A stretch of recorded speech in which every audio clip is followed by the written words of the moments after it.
네, 이번엔 여의도 정치회전 시간입니다. 여야의 전직 의원 두 분을 모시고 오늘 여의도 정치권의 가장 뜨거운 이슈에 대해서 양측의 이야기 나눠보도록 하겠습니다. 신경민 전 민주당 의원, 신성범 전 새누리당 의원 두 분 나오셨습니다. 안녕하십니까? 네, 안녕하세요. 설 연휴 잘 보내셨습니까? 네, 잘 지냈습니다. 고맙습니다. 네, 오늘 나경원 전 의원이 전당대회 불출마를 공식 선언했습니다.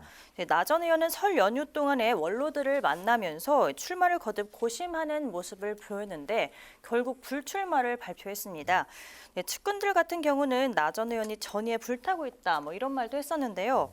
이제 불출마로 마음을 굳히게 된 배경 어떻게 보시나요? 일단은 뭐 나경원 의원이 맷집도 그렇고요. 원래 체질도 그렇고 나경원스러운 결정을 한 거고요. 두 번째는 아무래도 지금 헝가리 발언 이후에 지금 그 1월 초에 있었잖아요. 1월 한 달 동안에 대통령실로부터 4번이나 어퍼커트로 린치를 당했기 때문에 지금 사실 몸을 추스리기가 어려운 중환자 신세라고 봐야 될 겁니다. 네. 사회수석한테 정면으로 맞았죠. 해임이라는 또 홍보수석으로부터 또 한 대 맞았죠. 그리고 비서실장한테서 처신 똑바로 하라고 한 대 또 맞았죠. 그리고 윤 대통령이 귀국한 이후에 만나주지를 않았습니다. 곁을 주지 않은 거 아니에요. 그게 네. 결정적인가요? 결정적인 것은 저는 사실 비서실장의 그 뭐 성명문 비슷한 거였어요. 처신 똑바로 하라고 비서실장한테 얘기한 건 이건 대통령이 얘기한 거나 똑같은 거니까요. 그 정도면은 더 이상 나올 수가 없는 거고 나와야 된다면 반윤이라고 각을 세워야 되는데 지금도 오늘 그만두는 날까지도 친윤이라고 친윤 참칭이잖아요. 친윤이라고 얘기를 하잖아요. 나경원 의원이 여기서 출마한다는 것은 저는 뭐 전혀 그 꿈에도 생각할 수 없는 그런 상황이 된 거 아닌가 싶고요. 매우 자연스럽고 나경원스러운 결정을 한 거고요. 이제 뭐 앞으로는 정말 어떻게 될지 모르죠. 나경원 개인도 그렇고 전당대회도 그렇고 지금 오리무중 속으로 들어가 있는데요. 하여튼 민주당 입장에서 보기에 좀 걱정은 됩니다. 근데 한편으로는 즐겁기도 하고요. 뭐 하여튼 걱정이 좀 많이 됩니다. 네. 솔로몬 재판의 진짜 엄마 심정이라는 이제 워딩이 오늘 많이 좀 회자가 된 것 같습니다. 네. 고민을 아침 다르고 저녁 다르고 얼마나 고민했겠습니까? 미루어 짐작이 충분히 되죠. 지금 현실적인 했던 사람 입장에서 보자면 뭐 사면초다 이란에도 들렸고 진퇴양난이다 말이 맞는 건데 저는 개인적으로는 활로를 찾기 위해서는 출마하는 게 정치적인 결단으로 비춰지고 자신의 가치를 경쟁을 통해서 입증해야 활로가 있는 거 아니냐 생각을 했지만 또 돌이켜 나경원 전 의원 입장에서 굳이 서보자면 어차피 대표는 안 되는 것은 지금 상황에서 뻔해 보이고 여론조사나 모든 수치가 또 대통령하고 척을 져가지고 완전히 반윤으로 되면은 본인은 또 그 길은 못 간다는 것은 이미 기정사실화 되어 있는 마당에 뭐라 그럴까 이렇게 되면 어차피 좋은 일은 김기현, 안철수 두 의원을 시키는 건데 내가 왜 이렇게 해야 되냐. 특히나 20년 정치 활동하면서 그런 당내에서는 주류로 자리 잡아온 자기의 인생, 정치 역정을 되돌아볼 때 어려운 선택은 분명했다. 그러니까 출마한다는 게 갈 수 없는 길이라도 판단한 것 아닌가. 그래서 주변에서 뭐 저같이 말하는 사람도 있었겠고 나가면 안 된다는 사람도 있었겠지만 결국은 어떻게 보면 개인의 성정과 그다음에 기질 이런 것도 다 조합해서 여기서 수도하는 게 맞겠다. 뭐 이런 그러면서도 자 한마디 몇 마디는 덧붙여서 예를 들어서 지금 당 상황에 대해서 이런 좀 모습은 뭐 어울리지 않는다고 표현한 거라든지 그다음에 또 오늘의 정치 현실이 낯설다고 표현한 부분 또 무엇보다도 질서 정연한 무기력보다는 무질서한 생명력 있는 정당이 됐으면 좋겠다는 대목은 그래서 본인이 이제 그만두지만 출마하지 않지만 당내 지금의 당권 경쟁 현실에 대한 다른 비판적인 인식은 딱 마지막으로 드러내고 간 거죠. 네. 뒤끝 장렬이나 뭐 이런 이제 꼭 뒤끝 장리도 아니고 그래도 이 정도는 남겨놔야 되는 거 아니냐 생각을 한 것 같아요. 만약에 이번에 그 출마를 했다면 어떤 걸 얻을 수 있었을까요? 나경원 전 의원이요? 이런 거죠. 자, 말을 좀 바꿔볼까요? 그러면 불출마를 하게 되면 압력에 못 이겨서 불출마하는 것처럼 비춰질 게 분명하고 내년 4월 달에 당의 후보로 그 총선 후보로 공천을 받을까, 추천을 받을까 하는 대목도 불투명해진단 말이에요. 이 정치 세계라는 게 어떻게 보면 밟히는 사람은 더 강하게 밟아버리는 게 현실이었단 말이에요. 근데 출마하게 되면 그나마 뭐 3등을 하든 2등을 하든 간에 어찌됐건 당내에서는 그래도 나경원 팬이 많구나, 당원들이 지지하는구나라는 대목을 가지고 김기현 의원이나 안철수 의원하고 어쨌든 뭐 정치라는 게 어차피 뭐 그런 영역이 있잖아요. 어떻게 보면은 좀 네. 연합을 한다든지 아니면 도와준다든지 이렇게 해서 자기 지분을 확보하는 이런 게 가능하지 않을까 저는 보는 편인데, 본인은 그 길을 3월 8일까지 끌고 가기에는 그렇게 되면 당이 결국은 친윤, 비윤 또는 반윤으로 갈라지는 그 대목을 자기는 선택할 수 없다고 판단한 것으로 보여져요. 네. 네. 나경원 전 의원의 그럼 앞으로 이제 정치적인 행보, 미래, 뭐 운명, 뭐 잠깐 간략하게 좀 점쳐볼 수 있다면 어떻게 내년 총선은 가능할까요? 어떻게 보세요? 글쎄 그게 뭐랬죠. 짧게는 일단 지금 현재 두 유력한 후보, 그리고 유승민 후보가 어떻게 될지 모르지만요. 네. 지금 현재 두 유력한 후보와 어떤 거리를 가질 것이냐라는 것이 일단 짧게는 제일 중요한 걸 거고, 이제 내년 4월에 22대 선거에서 어디로 가냐는데, 현재 동작을이 지금 지역구잖아요. 네. 근데 동작을에 엄청나게 많은 사람들이 몰려와 있습니다.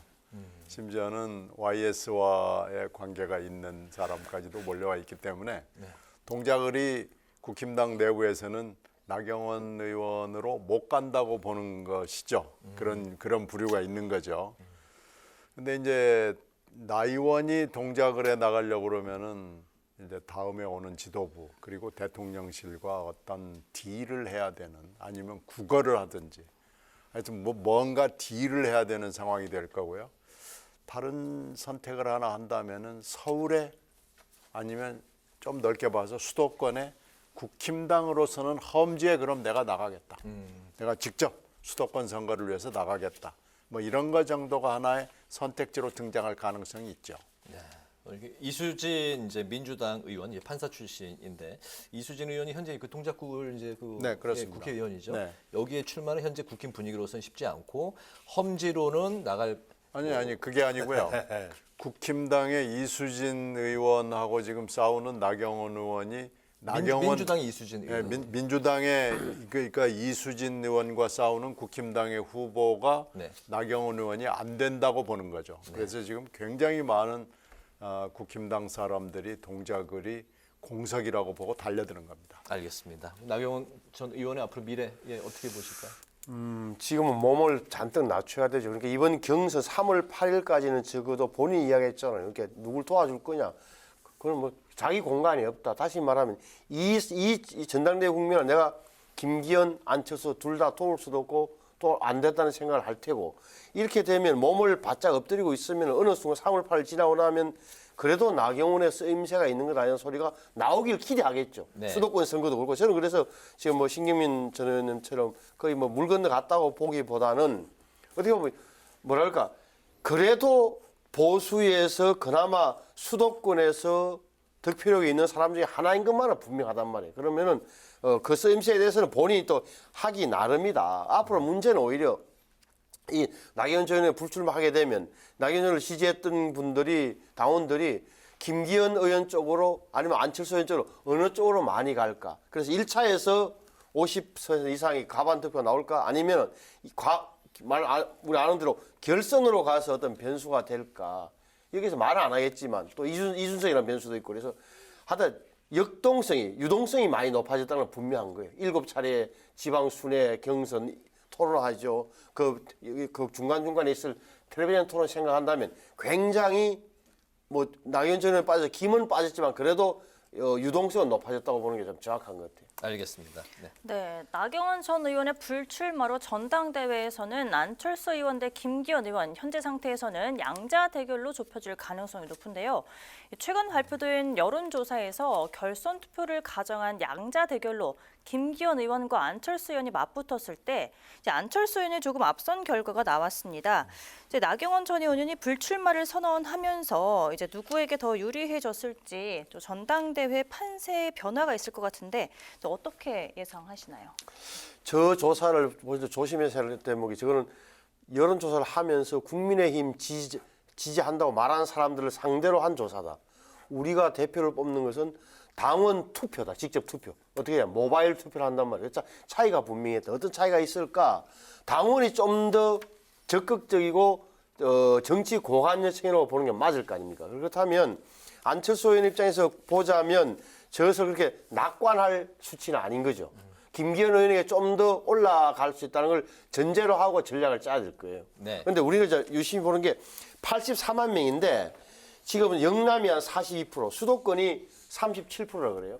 2030, 40이 보니까 제가 보니까 한 33%, 50, 60, 70은 67% 되겠죠. 그 관건은 뭐냐면 투표율이에요. 다시 말하면 어차피 김기현 의원이 당원들도 국회의원들도 많이 붙고 있으니까 윤심이 실현간 모양에 대해서 대세가 그리 쏠린다 하더라도 일부 당원들 입장에서 그러면 재미없겠네. 내가 뭐 투표 안 해도 뭐 투표해봐야 의미가 없겠다라고 빠져버리면 김기현 의원한테는 유리해요.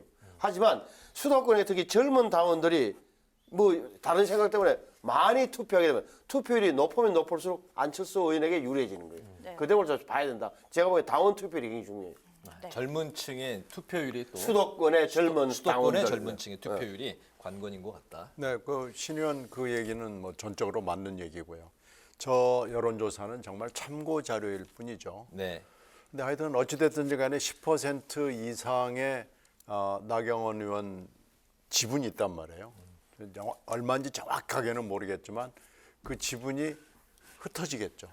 근데 유승민 의원이 나올지 안 나올지 하고도 관련이 있겠지만 하여튼 흩어질 텐데 현재로서 그냥 분위기로 봐서는 나 의원을 지지했던 사람들의 반 이상은 안철수 후보 쪽으로 가는 것이 좀 많아 보여요. 흐름상으로 봐서. 네. 네. 그래도 또 하나는 지금 김기현 의원이 김장연대라는 것이 처음에는 도움이 됐지만 지금 중후반 국면에서는 별로 도움이 되지 않는 것 같아요. 그러니까 본인도 지금 자꾸 약간 거리를 두잖아요. 그러면 김장연대를 멀리 하면서 괜찮아질 수 있느냐라는 건 전적으로 김기현 의원의 어떤 개성에 달려 있는데 지금 얘기하는 거 가만히 보면은 이분이 젊은 세대에 어필하기에는 조금 거리가 있구나라는 게 느껴져요. 지금 얘기하는 것들이 보면은 너무 아주 극보수적인 얘기들을 가끔 이렇게 툭툭 던지거든요.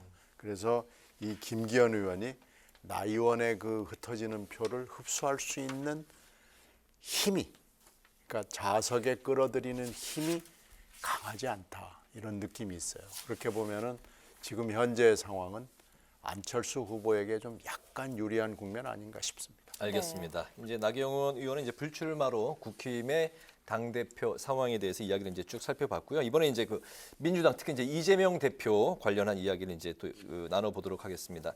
그 공개된 그 대장동 일당 5명에 대한 공소장을 먼저 이제 살펴볼 텐데요. 이 대표 이름이 이제 146차례나 이제 언급이 되면서 이 대표가 모든 범행 과정을 이제 그 보고를 받았고 또 지시 승인 결재까지 했다 이렇게 이제 적시가 되어 있습니다. 공시장에 이렇게 적시된 이런 주장들 좀 어떤 의미로 살펴보셨습니까? 지금 그러니까 이재명 대표에 대한 수사의 초점은 배임인데 지금 검찰이 낸 공소장을 보면 공소장이 뭐죠? 결국은 법원에다가 이 5명에 대해서 이러저러한 점으로 처벌해 주십시오라고 내는 기소장이나 공소장인데 보면은 이 대표가 이재명 시장이 모든 범행 과정을 보고받고 지시 승인 결재했다고 되어 있는 거예요. 이 대목이 이대로라면 또 하나 나온 대목이 지분 이야기잖아요. 지분 절반. 김만배가 말하기를 내 지분 절반을 이재명 시장 측에 주겠다고 약속을 했다. 네. 제안을 했고 이것을 정진상을 통해서 이재명 시장에게 보고했고 이재명 시장이 승인했다는 취지란 말이에요. 그게 무슨 뜻이냐면 배임에서 뇌물로 넘어가는 거예요. 최소한 부정처사와 수뢰라는 이런 뇌물죄다. 네. 엄청나게 큰 죄가 되는 건데 물론 지금은 유동규와 남욱의 진술을 갖고 한 거예요. 다 나눴다는 거 아니고요. 처음에부터 우리 그분일 겁니다. 반은 그분 겁니다. 해서 그 퍼즐이 검찰의 논리대로 맞춰진 거예요. 일관성 있게. 네. 그런데 이 부분을 유심히 봐야 될 거는 그럼 유동규와 남욱은 이렇게 알고 있는 거예요. 마지막에 다 계산해 보니까 428억을 저쪽에 주기로 이미 다 했습니다. 공통경비 털고 나서 그렇게 된 건데 지금 문제는 이제 김만배와 정진상은 부인하고 있단 말이에요. 검찰이 뭘 갖고 있는지 모르죠. 다만 수사 결과를 공소장에 썼다 하면 재판으로 넘어가게 되면 이제 그 진술이나 이런 걸 공개하겠죠. 증거가 뭐인지 몰라요. 제가 보기에는 진술밖에 없는 건 아닌가 이런 게 항용 그런 건데 네. 법원에서 어떻게 판단할지는 모르겠으나 적어도 검찰에서는 진술은 갖고 있는 게 맞다 이렇게 보는 거 맞는 거예요. 네네. 146번 나왔다는 것은 이게 전체적인 완결로 봤을 때는 이재명 대표에게 미국에 곧 있으면 나올 공소장을 짐작케 하는 대목이 있죠. 그럼 거기서 나오는 것 지시 승인 결재가 있다고 그러면은 거기서 나오는 것들이 전부 이재명은 해가지고 주어가 돼가지고 나올 거 아니겠어요. 그러니까 이재명 공소장의 일부가 이 대장동 일당의 공소장에 지금 흘러나온 거다라고 판단을 하게 되는 거죠. 그렇게 따지고 보면은 이재명 대표의 기소는 뭐 불가피해 보입니다. 그리고 이재명 대표의 공소장에 적혀있을 혐의도 거의 다 지금 짐작이 되는 거고요. 다만 문제는 소환을 통해서 검찰이 확보한 증거를 가지고 이건 뭐요, 저건 뭐요, 이거 어떻게 생각하세요? 했습니까, 안 했습니까? 뭐 이런 걸 확인할 겁니다. 그래서 소환 절차에서는 그런 것들에 대한 보완적인 얘기들이 아마 여기 채워질 거고요. 그렇게 따지고 보면 이 일당 5명에 대한 공소장으로 이재명 대표의 공소장은 이미 충분히 완성 단계에 와 있다 이렇게 짐작이 되고요. 기소는 뭐 불가피해 보입니다. 네네. 네, 이런 이재명 대표가 평일에는 일을 해야 한다면서 이제 28일 토요일에 출석하겠다고 검찰에 통보를 했습니다. 네, 이런 상황을 두고 지지층에게 검찰 수사를 탄압으로 각인시키려는 의도가 있다는 해석도 나오고 있고 또 처음 검찰이 원했던 이틀 조사를 차단하면서 이 검찰이 허를 찔린 게 아니냐 이런 이야기도 나오고 있는데요. 어떻게 보시나요? 글쎄, 이 밀당에서 일단 이재명 대표가 좀 우위인 것 같아요. 그러니까 토요일을 가겠다, 그리고 하루만 받겠다, 그리고 이제 아마 서면 답변서를 준비해 가가지고 사실상의 서면 조사에 가름하는, 그리고 검찰이 갖고 있는 증거를 슬쩍 컨닝할 수 있는 굉장히 좋은 기회로 만들 거고요. 지금은 이제 밤샘 조사는 불가능하니까 토요일 저녁 되면 이제 나오는 거죠. 그리고 한 번 더 나와야 되겠습니다. 그러면 더 할 거 뭐 있습니까? 그러면 끝나죠. 그래서 이 밀당에서는 일단 이재명 대표가 이긴 것 같아요. 네. 이번에도 뭐 그 서면으로 대신하고 거의 뭐 침묵으로 일관할까요? 어떻게 보십니까? 그렇게 할 수밖에 없는 거예요. 말을 많이 하면 할수록 아마 말리게 되거나 검찰은 이게 다양한 조사를 통해서 이제 추궁거리를 아마 다 마련하고 있을 거예요. 그렇게 되면은 이제 뭐 두뇌 게임처럼 펼쳐질 텐데 제가 보는 견지에서는 왜 28일일까 지난번에 말씀드렸지만 결국은 뭐 혼자 정말 그 변호인 한 명만 데리고 들어가 있지만 지지자들은 뭐 토요일에서 많이 나올 테고 또 하나는 이게 언론도 많이 의식한 거예요. 그러니까 금요일 나가면은 뭐 예를 들어서 토요일, 일요일 이렇게 뉴스가 계속 나와야 되는데 토요일 날 들어가면은 뭐 월요일자밖에 없단 말이에요. 금요일 날 들어가면 금토가 나오는데 이런 까지 계산한 건데 다 좋은데 이게 뭐랄까 검찰이 뭘 갖고 있다 하면 나름의 뭐 거기서 문서화는 되지 않겠지만 진술을 통해서 나름 이렇게 그 사건의 흐름을 쭉 파악하고 있단 말이에요. 예를 들어서 뭐 왜 민간 합동 개발 방식을 했습니까? 시장 당시에 왜 그렇게 사인했습니까? 성남 도계공에 맡기면서도 공사가 출자한 특수목적법인 꼭 이렇게 한 이유가 뭡니까? 그럼 자 이루 설명하면 거기에 대해서 배치되는 또 진술을 갖다 댄다든지 아니면 증거 사인한 걸 들이밀면서 충원하는 이런 형태가 될 거란 말이에요. 네. 그렇게 보면 제가 보기에는 한 번 만에 하루 만에 안 될 거라는 검찰의 주장도 일리가 있는 거예요. 제가 보기에는. 알겠습니다. 이재명 대표가 이제 이번 그 2차 검찰 소환에는 이제 변호사만 대동을 하고 이제 혼자 출석을 하겠다 이런 입장을 이제 밝혔습니다. 그런 가운데 오늘 그 철험회와 이제 회동을 가지면서 이게 새 결집을 위한 포석이 아니냐 이런 해석이 나오고 있는데요. 철험회가 이제 뭐 친 이재명계로 이제 많이 알려져 있는 상황인데 이 대표의 이제 오늘 그 철험회와의 회동 최근에 이런 행보 어떻게 보셨습니까? 먼저 신경문 의원께서. 네, 뭐 철험회 만나는 것은 원래 철험회가 이재명 대표의 지지 세력이었고 그러기 때문에 네. 크게 뭐 이거 가지고 세결집을 한다 뭐 그런 의미는 별로 없을 거예요. 다만 이 지금 현재 뭐 앞으로도 소환이 한 번 더 남아 있을 거기 때문에 지난번 소환에 세과시를 이미 했고 이번에도 그렇게 또 간다는 것은 별로 득이 없습니다.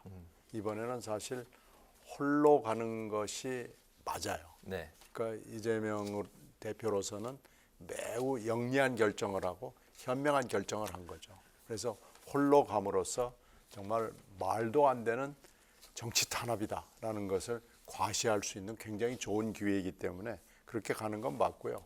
오늘 점심 약속은 뭐 한 달 전쯤 약속이 된 거기 때문에 사실은 뭐 이번 주 토요일을 앞두고 뭐 어쩌고 저쩌고 하는 것은 호사가들의 해석이고요. 네. 이 철험회가 갑자기 이재명하고 뭐 약간 멀리하다가 갑자기 가까워지고 이런 게 아니거든요. 원래 지지 세력이었고 이재명 대표로서는 굉장히 중요한 백본에 해당하는 세력이었기 때문에 사실 오늘 만남에서는 뭐 격려와 고문은 있었겠지만 이것으로 뭔가 새로운 게 있다 그런 것은 좀 너무나 과도한 해석 아닌가 싶습니다. 그래서 이번에 사실 대장동 사건으로 출두하는 것이 어떻게 보면은 메인 게임이거든요. 지난번에 어떻게 보면 리허설이나 연습 게임 비슷한 거였다 그러면은 이 메인 게임이기 때문에 이 메인 게임에서 굉장히 정교한 여러 가지 그 뭐라고 그럴까요? 언론 플레이 이런 게 지금 필요한 시점인데 매우 잘한 결정을 저는 했다고 봅니다. 네. 혼자 출두하는 거 아니 아니에요? 저는 이제 다른 게 철험회가 단순하게 뭐 강성 모임이 아니라 철험회가 각인된 게 뭐죠? 검수완박, 검찰 수사권 완전 박탈을 밀어붙이던 어떻게 보면 반검찰 지향 의원들의 모임이에요. 가능성이. 그러니까 검찰 출두를 3일 앞두고 토요일 앞두고 3일 전에 모였다는 자체는 검찰에 대한 신호이기도 하고 내가 만약 검찰 들어가면 조사받을 때 바깥에서 원거리 포격을 계속 해달라는 취지인 거 저는 그렇게 담겨 있다고 봐요. 검찰을 당신들 누구보다 생리를 잘 알지 않느냐 이렇게 하면 네. 제가 보기엔 큰 힘이 되겠죠. 물론. 알겠습니다. 네, 오늘 이제 그 여의도 정치회전 마칠 시간이 됐습니다. 지금까지 신경민 전 더불어민주당 의원, 신성범 전 새누리당 의원과 함께 검찰 소환을 사흘 앞둔 이재명 대표를 비롯해서 전당대회 불출마 선언한 나경원 전 의원에 대한 이야기를 자세히 짚어봤습니다. 오늘 두 말씀 잘 들었습니다. 감사합니다. 네, 감사합니다.